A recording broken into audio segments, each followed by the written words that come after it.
Okay, let's get this up.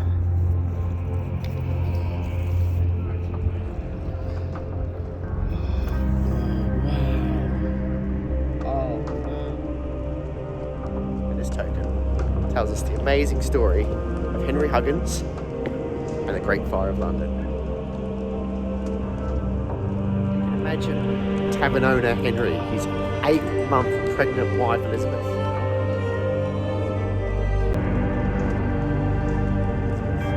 having to flee this inferno which was destroying the entire medieval city of London, and having to escape beyond the Roman wall.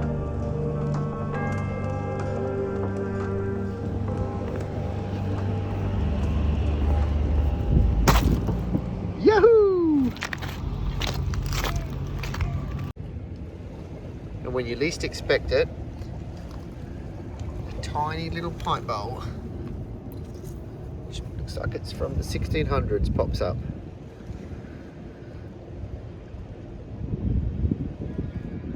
Not long out of the mud, still black on it. Aren't they sweet? See if I can find some tobacco inside that. If you sometimes if you don't wash the mud out, you let it dry and it just kind of pull it out with a toothpick, you get to the bottom and you'll find 300-400-year-old tobacco in there.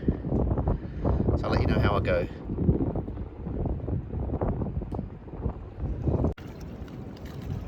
It's not only the little things that are fascinating down here, it's the big things too. How cool is that?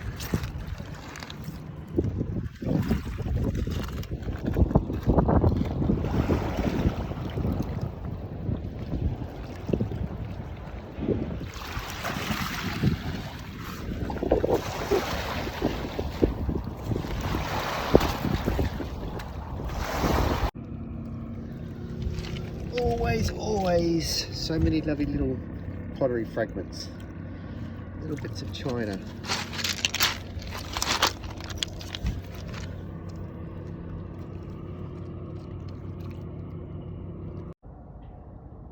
And no matter how much I say to myself, stop, you don't need any more, I don't stop, and I just keep picking it up and I just keep taking it home.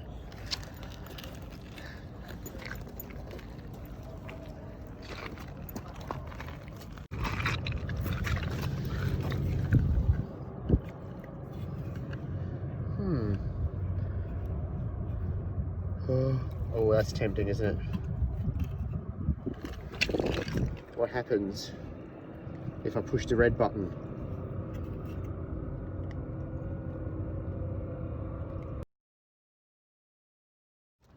How cool is that? What's that say? Something Anton. R-I-T-M-C, yep, billet. Okay, obviously part of something much bigger. It's flat, it's not curved. That's unusual. What could that have been? Not part of a jug or a bowl, but flat.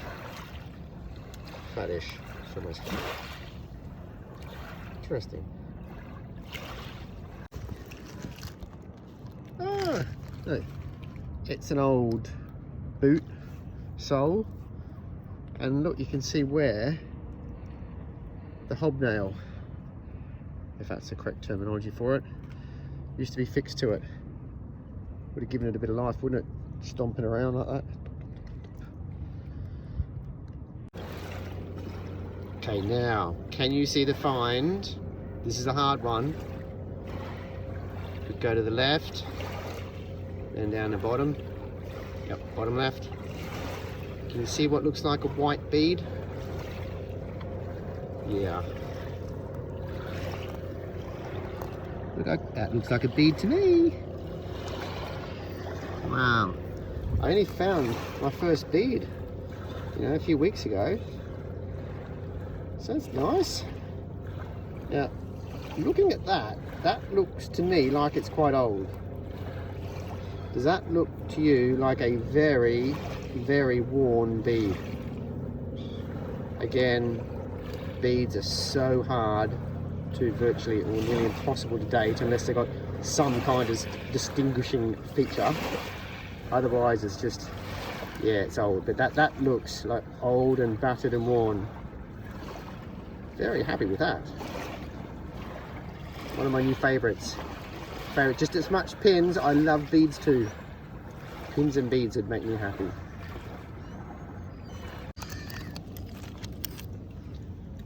Oh, look at the curve on that. That would have been from a very long pipe.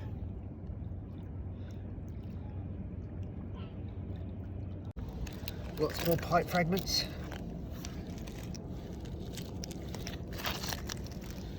Oh, look at that. That would have been part of a beautiful fluted pipe bowl. That would have been stunning. Well, it still is stunning. It's just not a complete stunning. Do you know what I mean?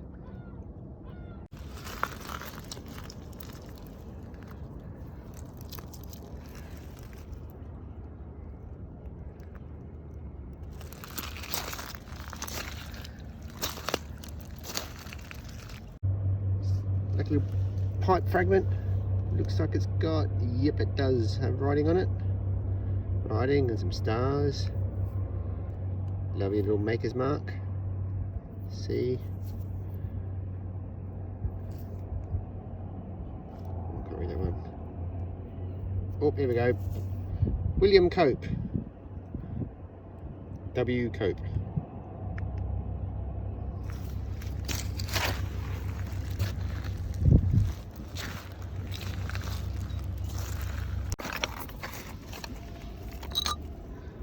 Nice jug top.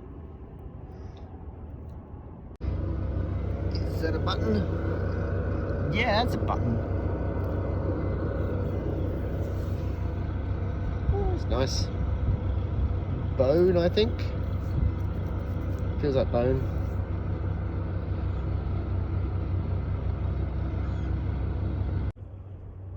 So the tide is going out and we're getting into the mud. It's time. Can I do it? Come on, come on. There we go. Time to get the trail ready. Come on, you good things.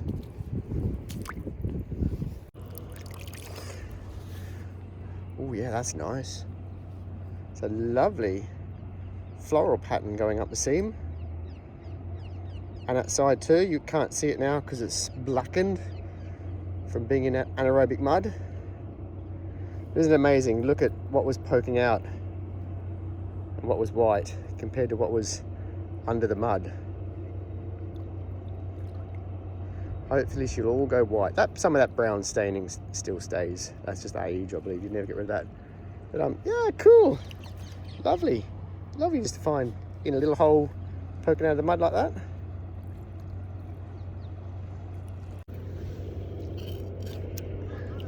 What if that's from the boot I found before?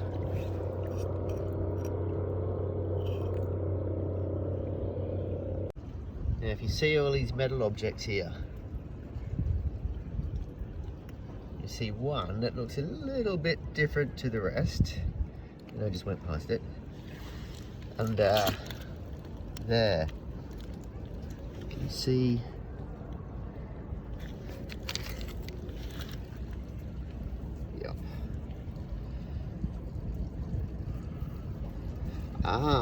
That is an old handle. Can you see where the rivets or whatever those little plug things were that would have held either a bone or a timber handle on? See? Chop, chop, chop. I don't know why I do that. Chop, chop. Anyway, you know how a knife works. Slice, slice, slice. Yeah, that's better. Yeah. So whatever was on there, I assume maybe timber if it's rotted away. And it looks like it's come off a long time ago. That's nice. I'll give it a little clean up. I don't think it's going to be anything really exciting, but you know, it's something nice.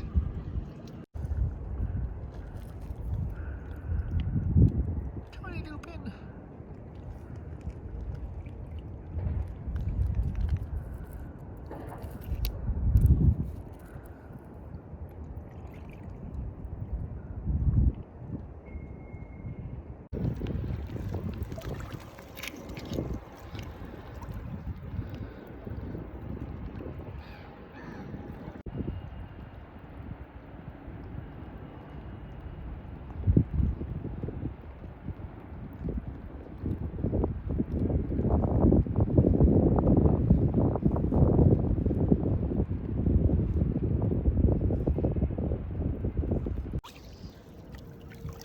Can you see that? Glistening like a piece of gold. If that's what I think it is, that is the biggest lace chape or lace aglet that I've found. Oh, it is! Yes! Oh, look at that, stunning! That is big.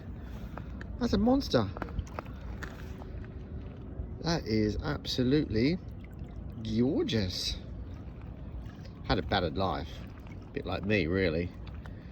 But that's a monstrous. I mean, normally the ones I find are normally about that big and half the diameter. That's a whopper.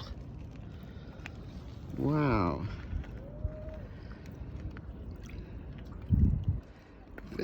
Wow, I'm happy with that one. That's an absolute beauty. That one needs a special cleanup. That's gonna be a lovely, big, shiny chape. Okay, who can see an absolutely awesome find? It's very hard. It's straight. It's not round, and it's towards the top right of the screen. Can you see it?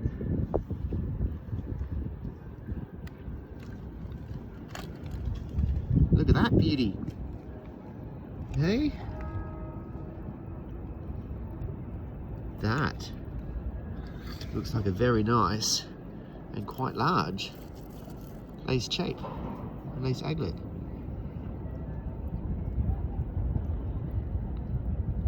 Very nice. And I've probably said it before, dating back to the 1600s. So yeah, that's a good size one.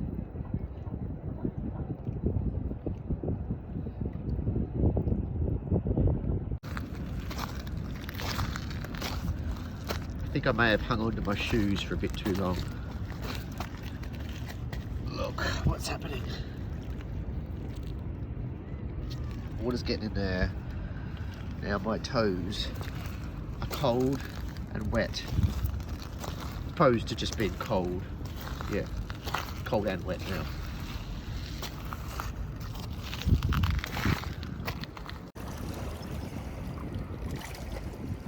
Okay, I just found this really cool piece of mud that's been eroded here. Whatever's on top's been washed out, and something looks like it's been washed in. Can you see down there a little pipe bowl sitting in that puddly bit? Let's see if I can walk across here and not sink. I can.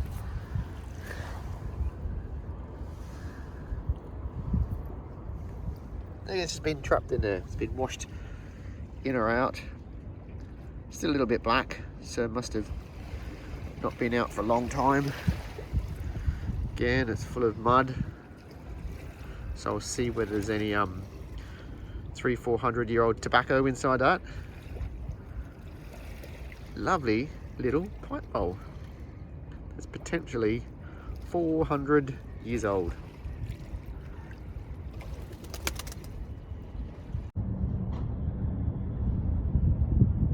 Looks like it's lace aglet day. Yep, there's the hole, there's the seam. So I'm definitely in a little 1600 spot, 1700s. So keep looking for a 1600s coin.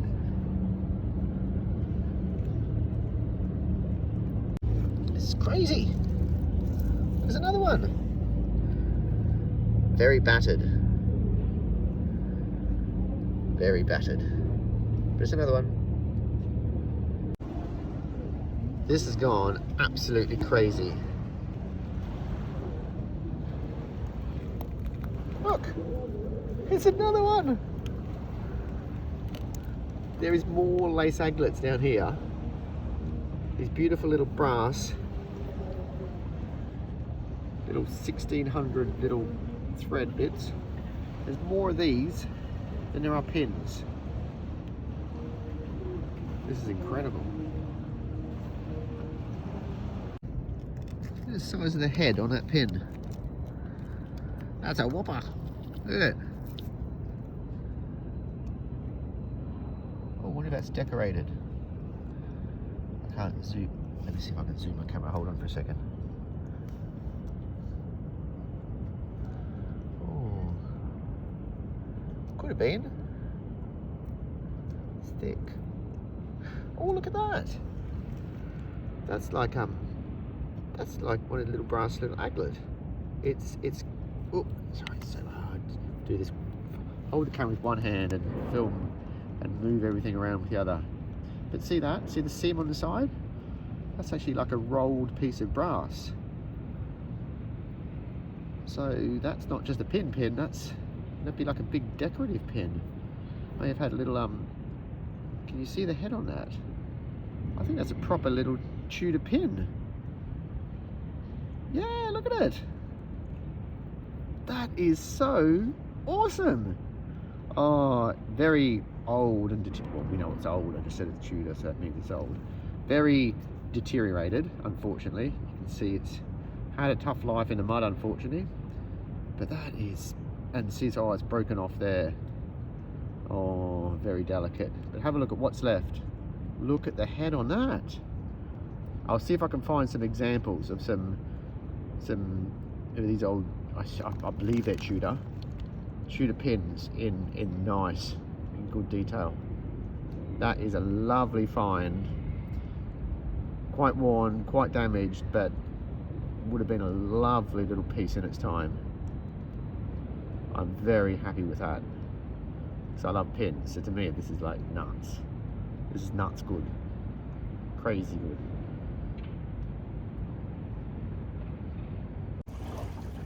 And in this virtual treasure trove, there's that. It's like the end of a key to you. What do you reckon? I think it does to me. Let's see. Yeah. I've never found an old key. I've never found a whole one still. But, oh, just a minute, is that, no. Sorry, I thought there was a coin there for a minute. I bet I would have been told later there was a coin. Yeah, cool. Okay. That looks quite old when you look at the pattern on that, doesn't it? Oh, what a shame it's not whole. Anyway, let's give it a wash.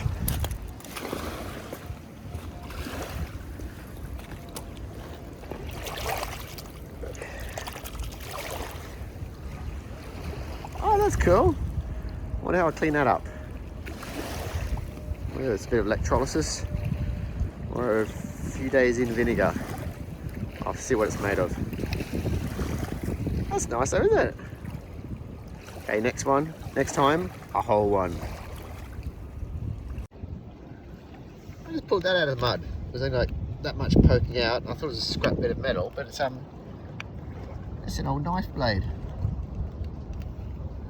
How cool is that?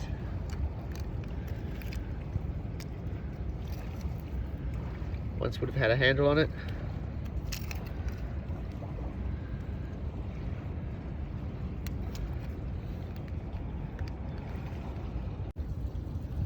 Something else in the same little spot. Look like a little file or something to you? What do you reckon? Oh. It is. That's a tiny little file. That's a small one. I wonder what that would have been used for. That size, it's obviously not woodworking. Nice little handle on it. Tiny little thing.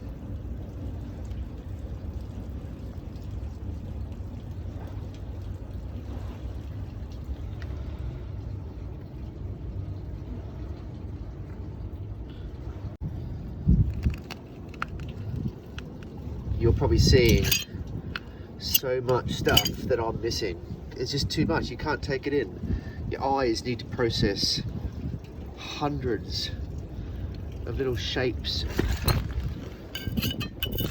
big shapes, I'll be looking at something like this and you go, look, there's something amazing. Anyway, let me know all the amazing things I've just missed.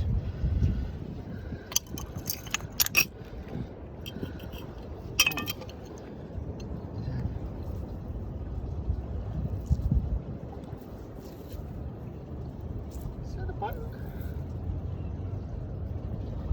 Okay, let's get water.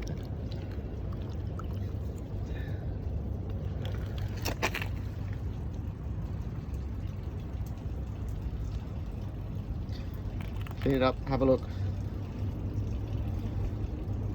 You help me? You gonna help me dig? Come on, have a scratch around for me. Come on, scratch, scratch. Okay, just point me in the right direction. Where's the good stuff? Where's the history? Okay, how about just some seeds? Do you want some seeds? Oh, I got you happy. How sweet is that? With the cork still in it.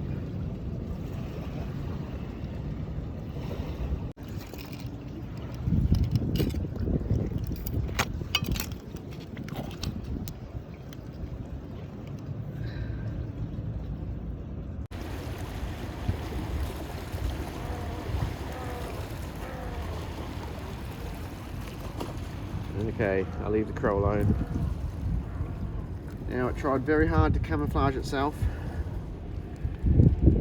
Not quite good enough though.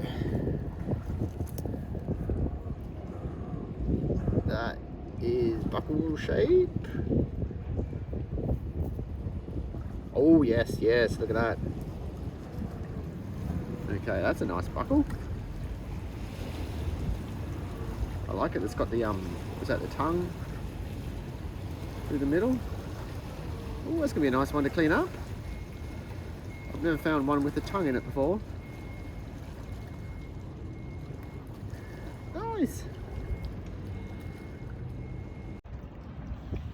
If you have a look there, that to me looks like potentially a Tudor brick.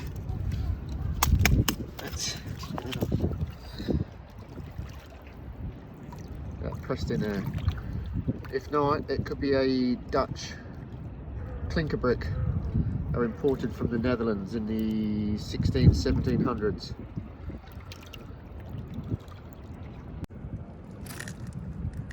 Well, there's no stem. But I wonder how much pipe is under there, how much bowl. A bit of resistance. Oh, it's a whole one. Oops. It's my fingers, they're like little icebergs. Oh, they're cold. I need gloves. Wow, that's a lovely little bowl. Again, from the 1600s. It's funny how it's all white. You can see where it's been in the mud. They're normally completely black.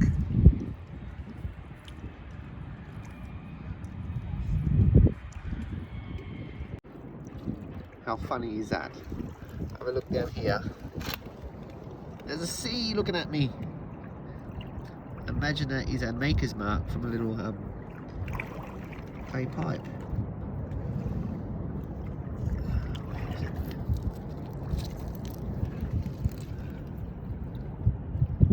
Yep. Oh, and there's an R. That's funny. I've never done that. Oh, that must be the heel. That's the bottom of the heel. So, CR. Nice. Have a look what I just found. You look right in the middle. It's round. Can you see it? I bet you can. I bet you can. Don't you love the excitement of going, what is that? Oh, I think it's half, it's upside down. What's that say? His half full penny? Ooh, looks like it's been clipped on one side. Okay, let's get this up.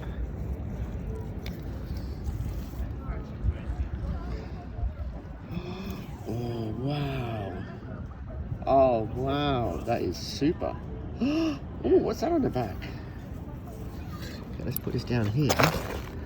And what is that? Oh, I think that might be a oh, is that a token?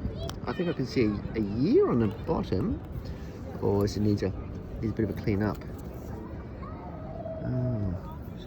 So I'm trying to read it. No, that's writing around the outside. Oh, I wish I could read it. Oh, but that is so great. Look at it. That is awesome. I think that is a trader's token. Look how it's been clipped. Someone's nicked some of the, whatever it's copper. They've pinched a bit of the copper off it. Oh, sorry, it's not focusing. That's better. That is so cool. Oh, I'm so happy. I haven't found a coin for quite a while.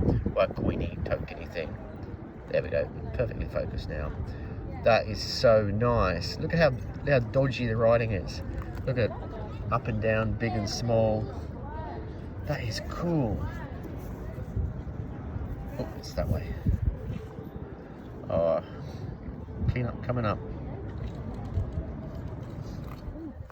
The good thing about tokens is that they tell stories. Stories about people and about places. And this token tells us the amazing story of Henry Huggins and the Great Fire of London.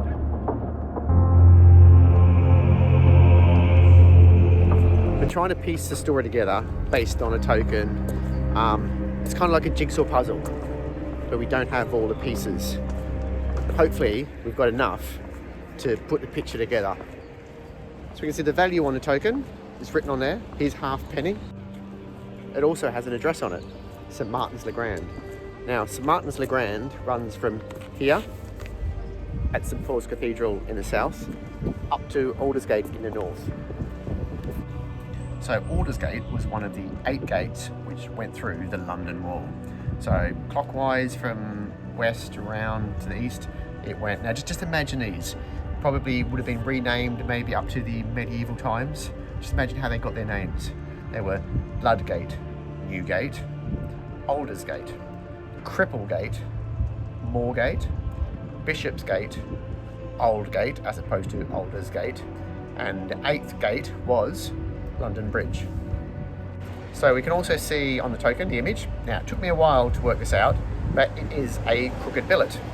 So a crooked billet refers to a bent stick that's fallen from a tree, and it was a common name for a tavern.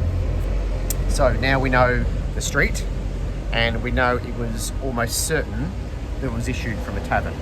So I'm surrounding the image. You can see the initials H, E and H. The first H being the initial of the tavern owner's Christian name, the E being the initial of his wife, and then the other H being the initial of their surname. So if I look further, you can see fortunately the writing around the outside makes it much easier because it displays his whole name, which is Henry Huggins. So we know we need to look in St Martin's le Grand. We know we're looking for a tavern called the Crooked Billet, and we know the owner was Henry Huggins. We're starting to get a few of those pieces of the jigsaw together, but now is where it gets interesting. So I want to thank everyone on the River Thames Mudlarking Facebook page for their help in researching this. In particular, Lewis Matthews, who looked up a list of everyone who paid hearth tax in 1666. So pretty much hearth tax was a tax on how many fireplaces you owned. Actually, I wouldn't mind if they still did it today because I've got no fireplaces, which means I'll be paying no tax. So you can see on the list that Henry Huggins was paying tax for an establishment in St Martin's le Grand in 1666, which had 4 fireplaces. But unfortunately, 1666 was the year of the Great Fire of London. And so, on Sunday, the 2nd of September, 1666, shortly after midnight, a fire broke out in a bakery in Pudding Lane. The fire burnt all of Sunday, and on the Monday, it continued to push north into the heart of the City of London. Then, for another 3 days, it spread further. Ultimately, the whole medieval city of London inside the Roman walls, destroying over 13,000 homes, 80 churches, St Paul's Cathedral, and this street, St Martin's le Grand.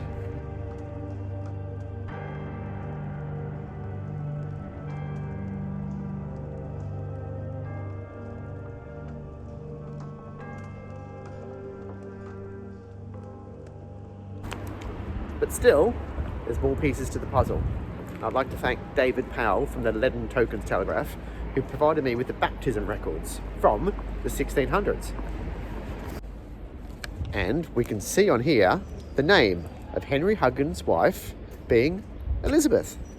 But now this is where the story gets even more fascinating. So the records note that the baptism of Henry and Elizabeth's first child, Anne Huggins, took place on the 16th of October, 1666. So it's relatively uncommon to find sources of birth date prior to the start of civil registration in England in 1837. At the time, many infants were baptised even on the day of their birth, but regardless, nearly all were baptised within the first 7 days. Which means that Anne would most likely have been born between the 10th and the 16th of October, 1666, only a few short weeks after the Great Fire of London. So you can imagine tavern owner Henry, his 8-month pregnant wife Elizabeth, having to flee this inferno which was destroying the entire medieval city of London, and having to escape beyond the Roman wall, leaving behind all their possessions to be destroyed.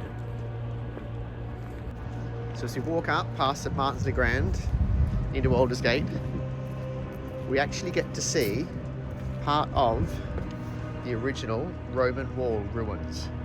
As you can see down there, that's the base of the original London Wall, the Roman part, which would have been built right through, rebuilt and fortified right through into the medieval times. And have a look at this over here. That is what it would have looked like.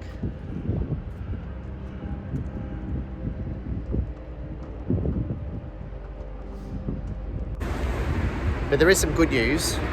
There must have been some light at the end of the tunnel for this family of three. As we see on the records that 18 months later, Elizabeth gave birth to a son, Samuel Huggins. And again, the baptism took place right here on this site in St Botolph's, here in Aldersgate. Now this is the exact location of where Henry and Elizabeth's 2 children were baptised, where a church has stood for over 1,000 years. Sadly though, burial records exist recording the death of a Henry Huggins, aged 53, on the 7th of January 1682. Now if this is the same Henry Huggins, he would have most likely left behind a wife and 2 teenage children. But because of this token, the story of Henry Huggins will live on.